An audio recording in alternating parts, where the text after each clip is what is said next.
बारामती येथे राज्याचे दिवंगत उपमुख्यमंत्री अजित पवार यांच्या विमान दुर्घटनेची सखोल चौकशी व्हावी या मागणीसाठी नागरिक मोठ्या संख्येने प्रशासकीय भवनासमोर जमलेत। अजित पवार यांच्या विमान अपघाताबाबत सविस्तर आणि पारदर्शक चौकशी व्हावी अशी मागणी बारामतीसह जगभरातून होत असल्याची नागरिकांनी सांगितले। 2 दिवसापूर्वी बारामतीतील विविध सहकारी संस्थांनी एकत्र येत राष्ट्रपती, पंतप्रधान आणि मुख्यमंत्री यांना पत्र पाठवून चौकशीची मागणी केली होती। दरम्यान लोणी भापकर गावात ग्रामस्थांनी बंद पाळत या मागणीला पाठिंबा दर्शवलाय। आज प्रशासकीय भवनासमोर जमलेल्या नागरिकांनी प्रांत अधिकाऱ्यांना निवेदन देऊन लवकरात लवकर चौकशी सुरू करण्याची मागणी केली। या मागणीवर प्रशासन आणि संबंधित यंत्रणांची पुढील काय भूमिका राहील याकडे आता बारामतीकरांचं लक्ष लागलंय।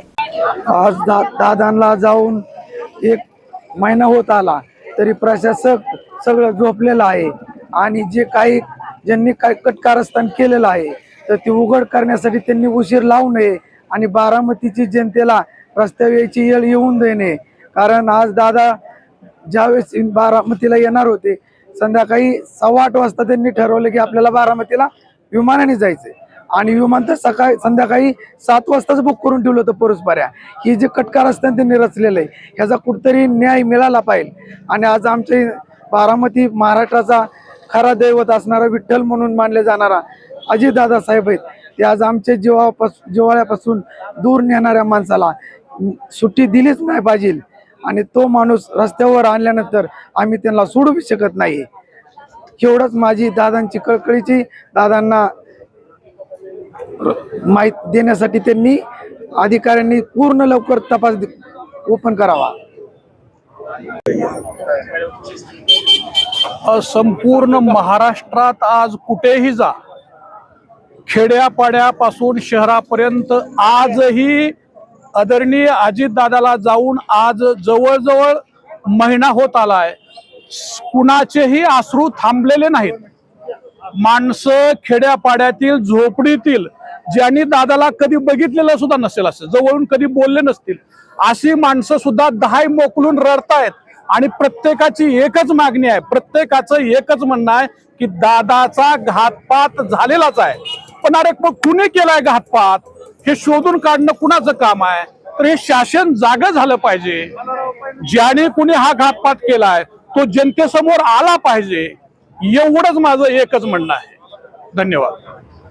आज जे काय मागणी करण्यात आली आज रोजी एक सर्वसामान्य तमाम बारामतीकरांच्या तर्फे की जो अजितदादांचा घातपाती मृत्यू झालेला आहे त्या मृत्यूची जवळपास 1 महिना होईल 28 तारखेला तपास अत्यंत संथ गतीने चालू आहे। त्याच्यातून सत्यता बाहेर येईल का नाही याची शंका आम्हाला आहे। न्यायव्यवस्थेवरील विश्वास उतरत चाललेला आहे आणि ती सत्यता बाहेर काढण्यासाठी आदरणीय रोहित दादा ज्या दिवसापासून घडलेल्या दिवसापासून त्यांच्यात वैयक्तिक तपास यंत्रणामार्फत त्यातले काही मुद्दे ते शोधून काढत आहेत। काही प्रेस कॉन्फरन्स घेऊन महाराष्ट्राच्या देशाच्या जनतेसमोर मांडत आहेत। त्या गोष्टीसाठी आम्ही शासनाला, मुख्यमंत्र्यांना, गृहमंत्र्यांना, देशाचे पंतप्रधानांना, गृहमंत्र्यांना मागणी करत आहोत की या घातपाती मृत्यूचा लवकरात लवकर तपास करून सत्यता ही देशासमोर मांडावी, आणावी आणि रोहित दादांना Z+ दर्जाची सुरक्षा व्यवस्था प्रदान करण्यात यावी। त्यांच्या जीविताला धोका आहे असं आम्हाला वाटतं, त्यांना काही होऊ नये एक आमची सर्वसामान्य बारामतीकर म्हणून एक मागणी आहे। प्रांताधिकाऱ्यांनी निवेदन काय निवेदनात बोलले? काही प्रांताधिकाऱ्यांना अजितदादांचे जी अपघाती झाले तो अपघात आहे का घात आहे याची चौकशी करण्यासाठी आम्ही मागणी केली आहे। आणि दुसरी आमची मागणी आहे की अजितदादांचं अपघात झाल्यापासून आदरणीय रोहितदादांनी जो प्रेस पुढं प्रश्नांचा भडीमार केला आहे त्याच्या एकाही प्रश्नाला सरकारला उत्तर देता आलं नाही। त्यामुळं आम्हाला असं जर वाटतं की जर अजितदादांचा घात झाला असेल तर रोहितदादांच्या बी जीविताला धोका आहे। त्यामुळं जर तसं आम्हाला सर्वसामान्य बारामतीकरांना त्याची भीती वाटते। त्याच्यामुळं आमची स्पष्ट मागणी आहे की रोहितदादांना Z+ सुरक्षा मुख्यमंत्र्यांनी पुरवावी, लवकरात लवकर ती आमची मागणी बारामतीकरांनी त्यांनी पूर्ण करावी अशी आमची विनंती आहे। ठाणे महानगरपालिकेत नव्या राजकीय घडामोडींना वेग आलाय तर विरोधी पक्षनेता आणि सभागृह नेत्यांच्या नियुक्तीची घोषणा करण्यात आली आहे। शरद पवार यांच्या नेतृत्वाखालील राष्ट्रवादी काँग्रेस पक्ष गटाकडून 96 पठाण यांची विरोधी पक्षनेतेपदी नियुक्ती करण्यात आली।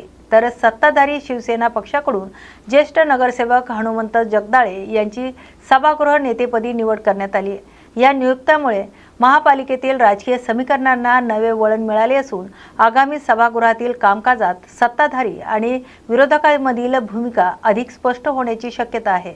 नव्या नेतृत्वाच्या पार्श्वभूमीवर महापालिकेतील निर्णय प्रक्रिया आणि आगामी राजकीय घडामोडीवर सर्वांचं लक्ष लागलंय.